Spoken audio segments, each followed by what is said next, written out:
Enclosed you'll find Part 24, which is your final lesson of this course.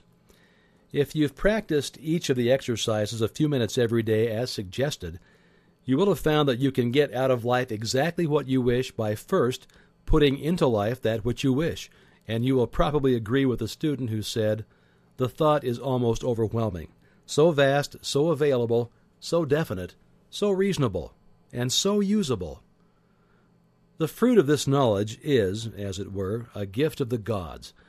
It is the truth that makes men free, not only free from every lack and limitation, but free from sorrow, worry, and care. And is it not wonderful to realize that this law is no respecter of persons, that it makes no difference what your habit of thought may be, the way has been prepared.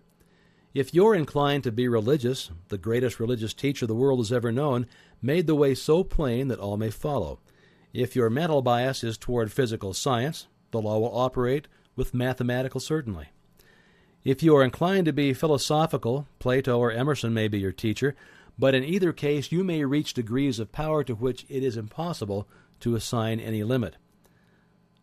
An understanding of this principle, I believe, is the secret for which the ancient alchemists vainly sought, because it explains how gold in the mind may be transmuted into gold in the heart and in the hand. So here's Part 24. When the scientists first put the sun in the center of the solar system and sent the Earth spinning around it, there was immense surprise and consternation. The whole idea was self-evidently false. Nothing was more certain than the movement of the sun across the sky, and anyone could see it descend behind the western hills and sink into the sea.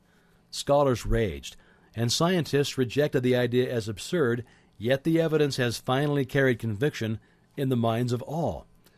We speak of a bell as a sounding body, yet we know that all the bell can do is to produce vibrations in the air.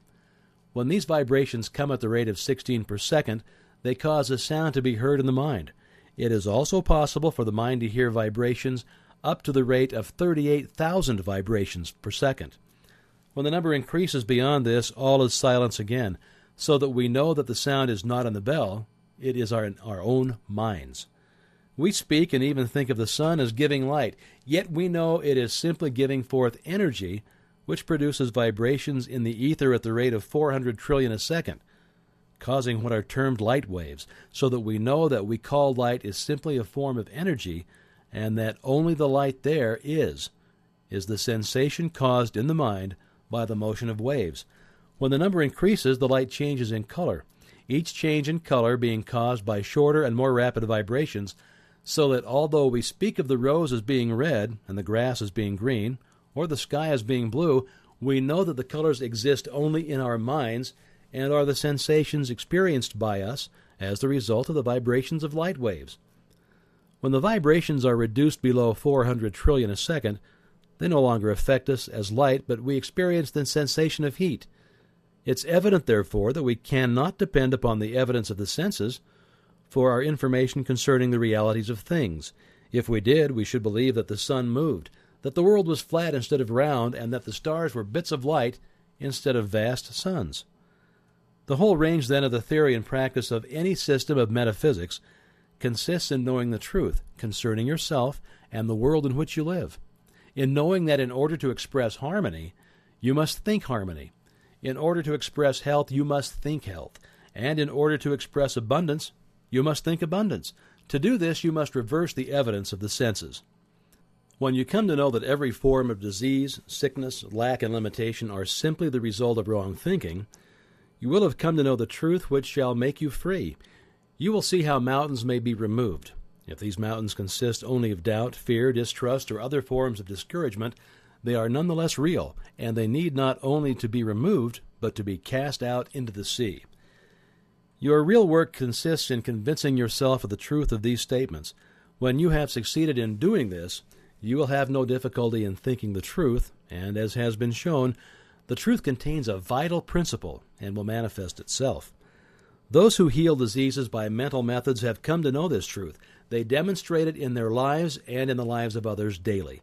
They know that life, health, and abundance are omnipresent, filling all space, and they know that those who allow disease or lack of any kind to manifest have as yet not come into an understanding of this great law. As all conditions are thought creations and therefore entirely mental, Disease and lack are simply mental conditions in which the person fails to perceive the truth. As soon as the error is removed, that condition is removed. The method for removing this error is to go into the silence and know the truth. As all mind is one mind, you can do this for yourself or anyone else. If you've learned to form mental images of the conditions desired, this will be the easiest and quickest way to secure results.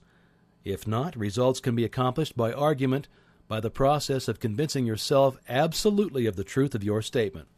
Remember, and this is one of the most difficult as well as most wonderful statements to grasp, remember that no matter what the difficulty is, no matter where it is, no matter who is affected, you have no patient but yourself.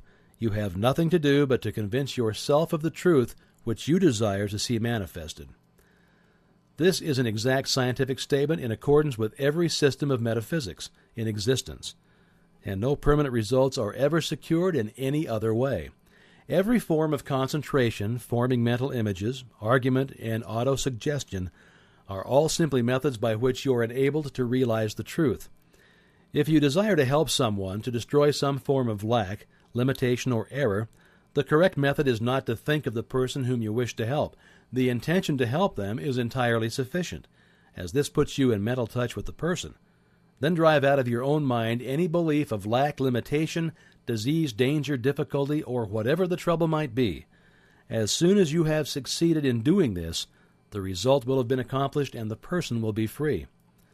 But remember, thought is creative, and consequently, every time you allow your thought to rest on any inharmonious condition, you must realize that such conditions are apparent only. They have no reality. That spirit is the only reality, and it can never be less than perfect. All thought is a form of energy, a rate of vibration, but a thought of the truth is the highest rate of vibration known, and consequently destroys every form of error in exactly the same way that light destroys darkness. No form of error can exist when the truth appears, so that your entire mental work consists in coming into an understanding of the truth. This will enable you to overcome every form of lack, limitation, or disease of any kind. We can get no understanding of the truth from the world without. The world without is relative only. Truth is absolute. We must therefore find it in the world within. To train the mind to see truth only is to express true conditions only. Our ability to do this will be an indication as to the progress that we're making. The absolute truth is that the I is perfect and complete. The real I is spiritual and can therefore never be less than perfect. It can never have any lack, limitation, or disease. The flash of genius does not have origin in the molecular motion of the brain. It is inspired by the ego, the spiritual I, which is one with the universal mind. And it is our ability to recognize this unity which is the cause of all inspiration and all genius. These results are far-reaching and have effect upon generations yet to come. They are the pillars of fire which mark the path that millions follow. Truth is not the result of logical training or of experimentation or even of observation. It is the product of a developed consciousness. Truth within a Caesar manifests in a Caesar's deportment, in his life and his actions, his influence upon social forms and progress. Your life and your actions and your influence in the world will depend upon the degree of truth which you are enabled to perceive, for truth will not manifest in creeds, but in conduct. Truth manifests in character, and the character of a man should be the interpretation of his religion, or what to him is truth, and this will in turn be evidenced in the character of his possession. If a man complains of the drift of his fortune, he is just as unjust to himself, as if he should deny rational truth, though it stand patent and irrefutable. Our environment and the innumerable circumstances and accidents of our lives already exist in the subconscious personality which attracts to itself the mental and physical material which is congenial to its nature. Thus our future being determined from our present, and if there should be apparent injustice in any feature or phase of our personal life, we must look within for the cause. Try to discover the mental fact which is responsible for this outward manifestation. It is this truth which makes you free, and it is the conscious knowledge of this truth which will enable you to overcome every difficulty. The conditions which you meet in the world without are invariably the result of the conditions obtaining in the world within. Therefore, it follows with scientific accuracy that by holding the perfect ideal in mind, you can bring about ideal conditions in your environment. If you see only the incomplete, the imperfect, the relative, the limited, these conditions will manifest in your life.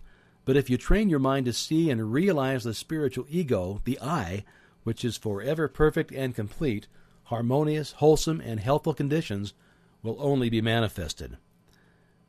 As thought is creative and the truth is the highest and most perfect thought which anyone can think, it becomes self-evident that to think the truth is to create that which is true, and it is again evident that when truth comes into being, that which is false must cease to be. The universal mind is the totality of all mind which is in existence. Spirit is mind because spirit is intelligent. The words are therefore synonymous. The difficulty with which you have to contend is to realize that mind is not individual. It is omnipresent. It exists everywhere. In other words, there is no place where it is not. It is therefore universal. Men have heretofore generally used the word God to indicate this universal creative principle.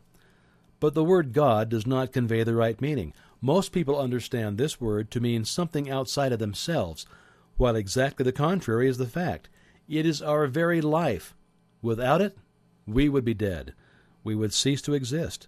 The minute the spirit leaves the body, we are as nothing. Therefore, spirit is... Now, the only activity which the spirit possesses is the power to think. Therefore, thought must be creative because spirit is creative. This creative power is impersonal, and your ability to think is your ability to control it and make use of it for the benefit of yourself and others. When the truth of this statement is realized, understood, and appreciated, you will have come into possession of the master key. But remember that only those who are wise enough to understand, broad enough to weigh the evidence, firm enough to follow their own judgment, and strong enough to make the sacrifice exacted may enter and partake.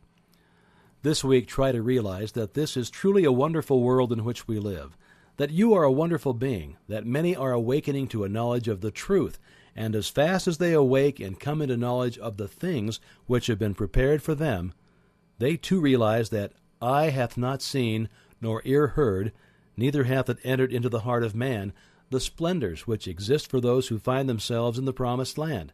They have crossed the river of judgment, and have arrived at the point of discrimination between the true and the false, and have found that all they ever willed or dreamed was but a faint concept of the dazzling reality. Remember these words by S. Smiles. Though an inheritance of acres may be bequeathed, an inheritance of knowledge and wisdom cannot. The wealthy man may pay others for doing his work for him, but it is impossible to get his thinking done for him by another, or to purchase any kind of self-culture.